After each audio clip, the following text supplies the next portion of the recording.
Hi, my name is Alberto and I'm developing a 3D game using my own game engine.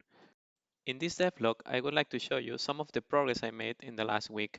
I've been working on the enemy visual and also on the covering mechanic for the player. I create and animate the characters using Blender. Since I am developing this game alone, I am creating simple art which is also easy to animate.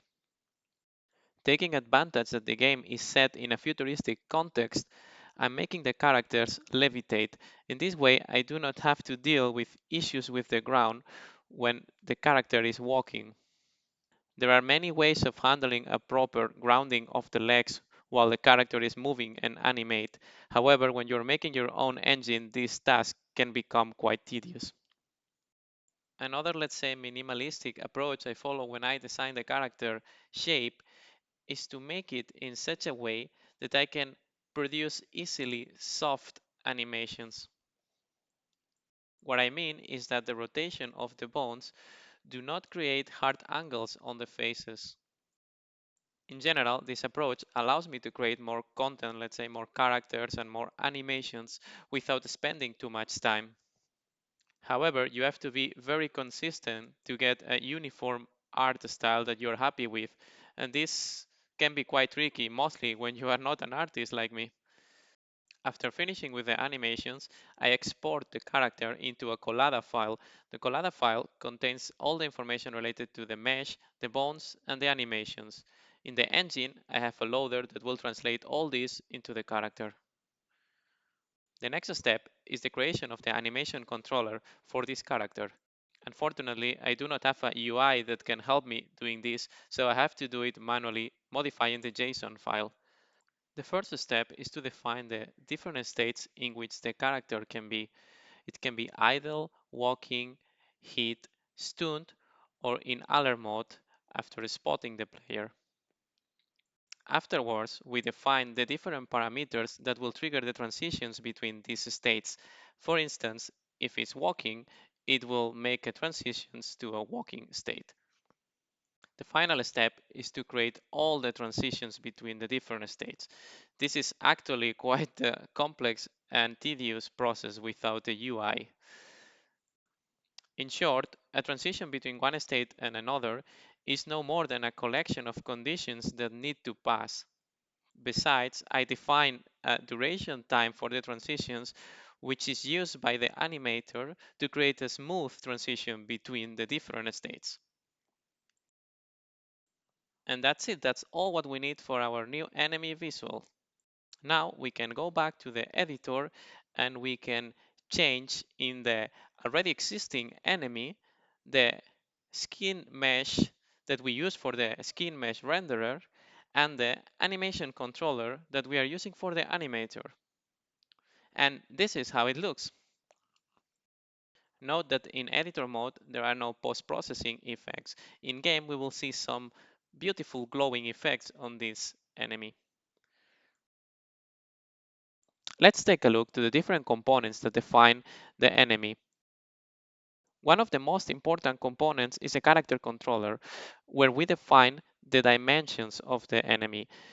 The character controller is in charge of the movement and rotation, as well as on solving the collisions. Solving the collisions for a character must deal with certain restrictions that do not apply on real physics. The character must be able to walk upstairs and perhaps perform certain movements that are impossible in reality, and this is why we handle it separately.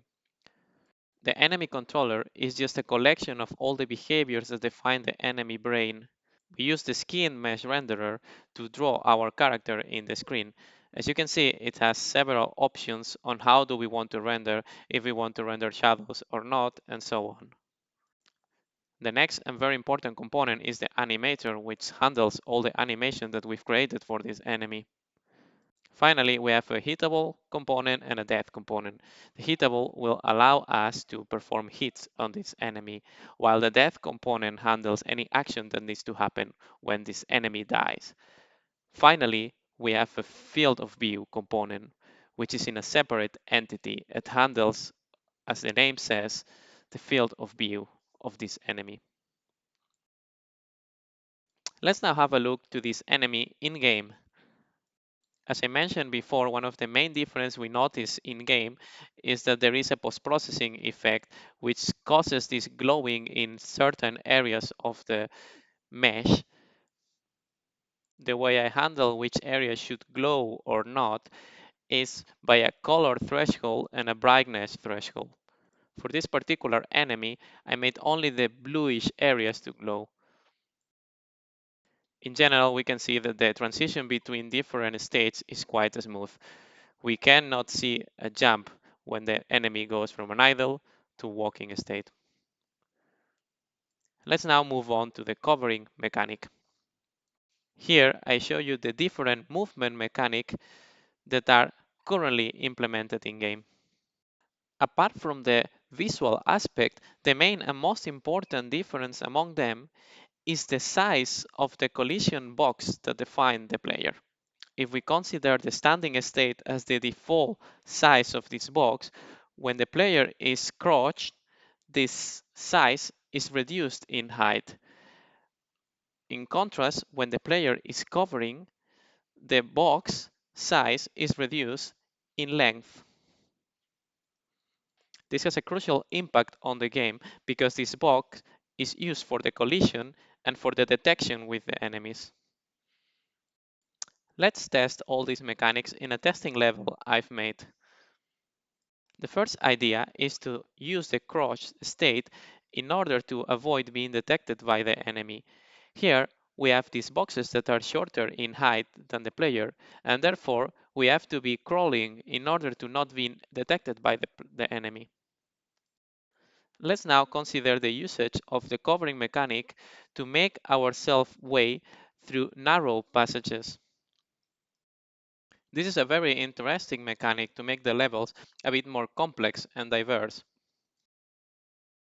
Let's now make use of the crouch state to go under short passages to prevent being spotted by the enemies.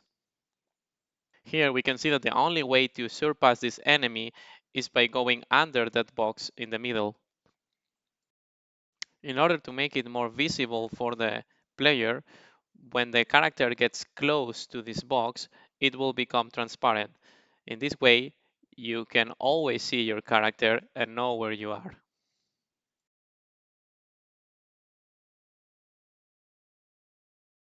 Let's now move on to another interesting idea where the covering state can be used. Here we have an enemy that only allows us this narrow path without being spotted, and here is where the covering state can be useful. If we try to move without covering, we're going to be detected by the enemies.